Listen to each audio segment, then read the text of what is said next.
Hola chicos, bienvenidos a una nueva clase de química. En esta oportunidad vamos a conversar con respecto a los contenidos que van a aparecer en el examen. La idea del examen es que ustedes puedan tener solamente los temas más relevantes de tercer y cuarto medio, que les van a servir también para los que van a dar la prueba de transición universitaria de ciencia, y el plan común eh, necesita ciertos contenidos de química. La prueba va a tener una parte conceptual y una parte práctica. La parte práctica es ejercicio y la parte conceptual es simplemente asociar definiciones de cosas que hemos visto. En el aula ustedes saben que está todo separado por unidades. La unidad 0 fue una unidad de transición, fue una unidad de nivelación, por lo tanto no se evalúa. De la unidad 1, lo más importante es la clase número 2, que es ejercicios estequiométricos. Acá lo que voy a preguntar va a ser todo con respecto a esta clase, que sería el PPT que tienen, y también hay un video explicativo. Y en esta oportunidad es cálculos estequiométricos que obviamente van con el balance de ecuaciones, asociar masa moles y masa molar, y llegar a datos. Datos, por ejemplo, calcular moles o masa de alguna sustancia. Ahí van a tener un ejercicio de estequiometría sí o sí. De la unidad 1 nada más, luego saltamos a la unidad 2 de disoluciones. A mí acá lo interesante son dos cosas. Uno es la clase número 1, valga la redundancia, que es introducción a disoluciones. ¿Qué cosas? Específicamente esto. ¿Qué es soluto? ¿Qué es un solvente? ¿Y qué tipo de soluciones existen? ¿Sí? Yo les voy a subir uno de los materiales que crearon compañeros de tercer y cuarto medio para los de primero y segundo. En el proyecto que hicimos el primer semestre, hay unas compañeras que hicieron un muy buen trabajo resumiendo esta clase. Así que yo les recomiendo estudiar de esa clase, más que de este PPT. Lo hicieron incluso, se apoyaban al profesor ahí. Entonces les voy a subir eso como material de apoyo. La clase de introducciones, vamos a ocupar ese material. De disoluciones acá hay videos de apoyo con los que obviamente pueden verlo para tener una idea más clarita de esta clase. Y lo otro que nos importa es el cálculo de molaridad, que sería la clase de unidades químicas de concentración, que es la clase número 3. En las unidades químicas de concentración, que es la clase la clase número 4, no hay un video, pero sí hay una guía, y este video que es una resolución de ejercicios de la guía. Entonces yo les recomiendo que ustedes revisen la clase 4, donde van a ver las unidades químicas de concentración, y acá lo único que les voy a preguntar es por los cálculos de molaridad, solamente por este concepto. O sea, un ejercicio igual a este. Se disuelven 40 gramos de NaOH hasta completar 40 ml de agua, calcule la molaridad. Obviamente los ejercicios tienen un poquito más de historia, ¿cierto? Siempre hay una situación, y quizás los datos no estén tan explícitos, sino que ustedes tengan que transformar de ml a litros o de kilogramos a gramos. Pero nada más que molaridad, no voy a preguntar las otras unidades de concentración. Y de la unidad número 3, que es la del segundo semestre, reacciones de transferencia, hay dos cosas importantes. Una, las generalidades ácido-base, que es esta clase donde hablamos de qué es un ácido, qué es una base y las teorías. Nada más que eso. Yo les recomiendo que cuando vean este PPT, revisen los cuadritos de desafío, porque de eso fue los que sacamos más ejercicio. Esta parte, ¿sí? Por ejemplo, ¿qué características tiene el ácido de Arrhenius, el ácido de Bronsted-Lowry, el ácido de Lewis? ¿Qué características tiene la base? ¿Cuál es la ecuación global? ¿Cuál es la limitación? Y un ejemplo. O si les da una reacción química, ¿cuál es la base? ¿Cuál es el ácido? Solamente identificar ácido-base y a qué teoría pertenece. Y con respecto a redox, lo importante es la primera clase de redox, que es más que nada los conceptos. Y los conceptos van a ser muy parecidos a lo que fue la prueba. La prueba redox, que tuvo una sección de términos pareados, esa es la idea que a mí me interesa de una reacción redox. O sea, estamos en un contexto de reacciones de transferencia. ¿Qué significa que una reacción sea de transferencia?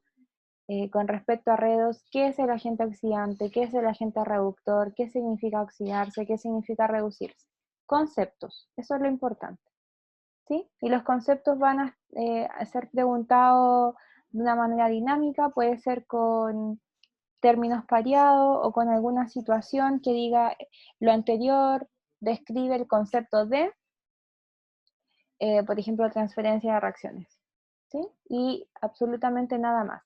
Entonces, en el aula, ustedes van a tener disponible lo siguiente. Ustedes van a tener disponible esto, que es el temario del examen.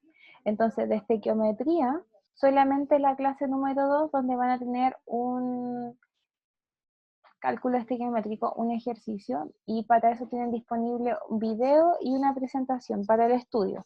De disoluciones, la clase 1, que tiene que ver con los conceptos clave, y la clase número 4, que es el concepto de molaridad. Y de las reacciones de transferencia de la unidad 3, solamente en la clase 1 y 8.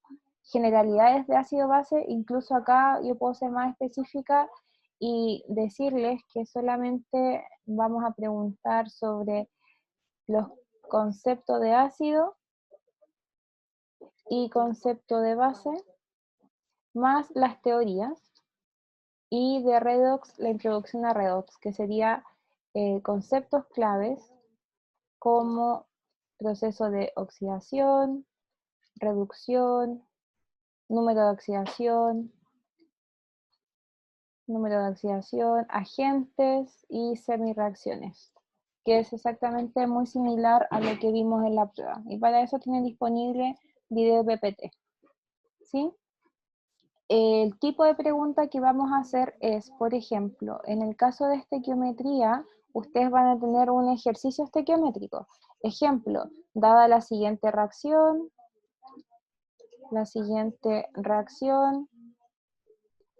donde se utilizan 5 moles de tal cosa para generar 20 gramos de,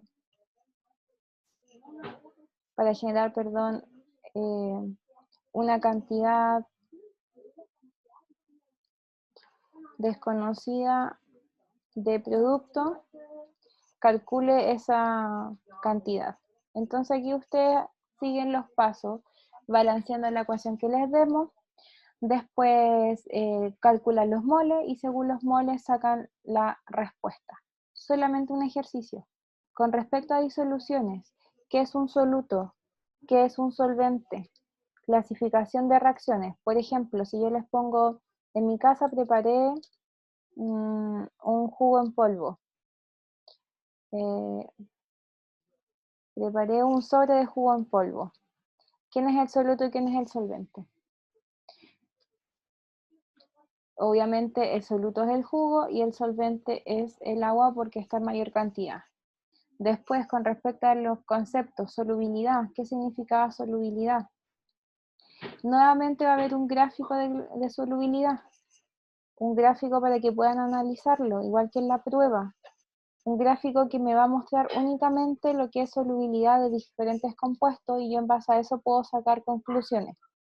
El gráfico de solubilidad me muestra solamente una cosa, la solubilidad, o sea, la capacidad que tiene el compuesto de disolverse en agua, nada más que eso.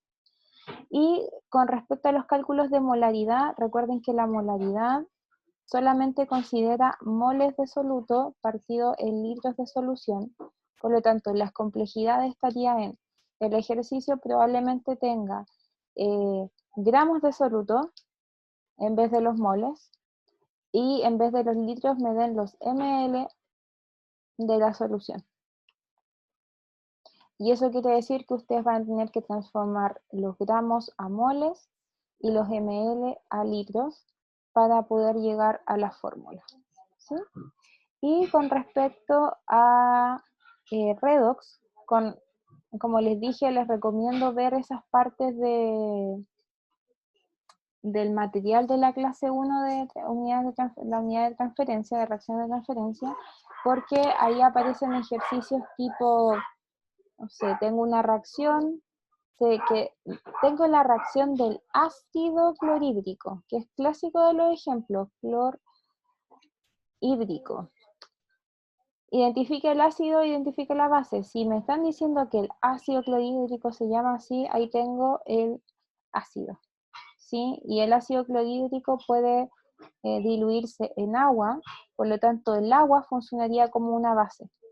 Y lo que formamos es separar el H del Cl, entonces me quedaría el H3O más el Cl-.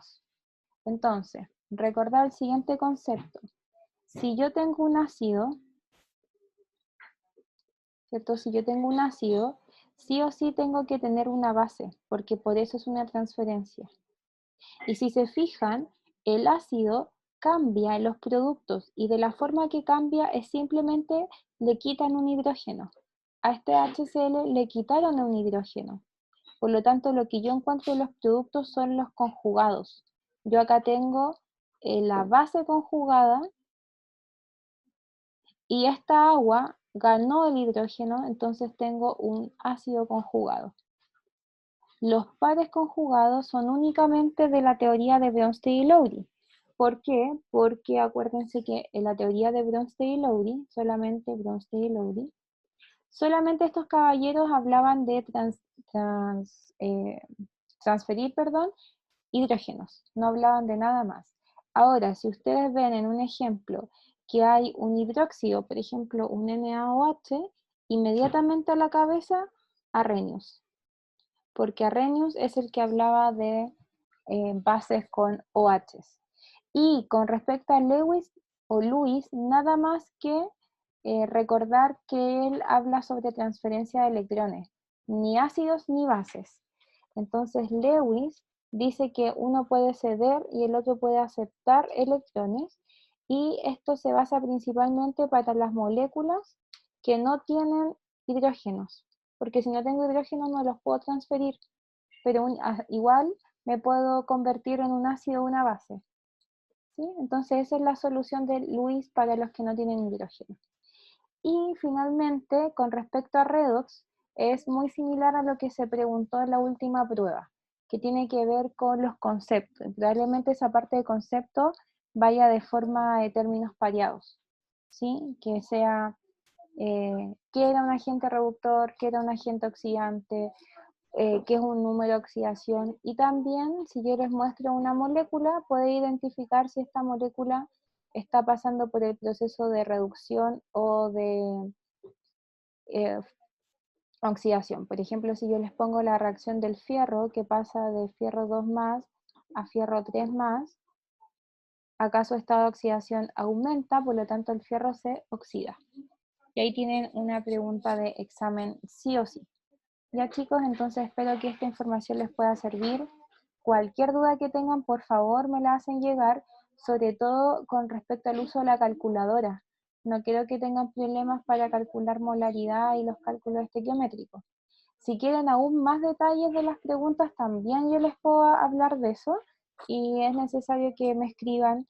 Siempre les pido que me escriban al correo, se los vuelvo a anotar, cienciaaprendo@gmail.com, porque el aula no me envía notificaciones, ¿sí? Y las notificaciones, si es que me las envía, es muy lenta. Entonces yo prefiero que ustedes me escriban al correo y así me llega la notificación al celular y puedo contestarle lo antes posible. Espero que estén muy bien y nos vemos el día miércoles en clases para finalizar nuestro semestre.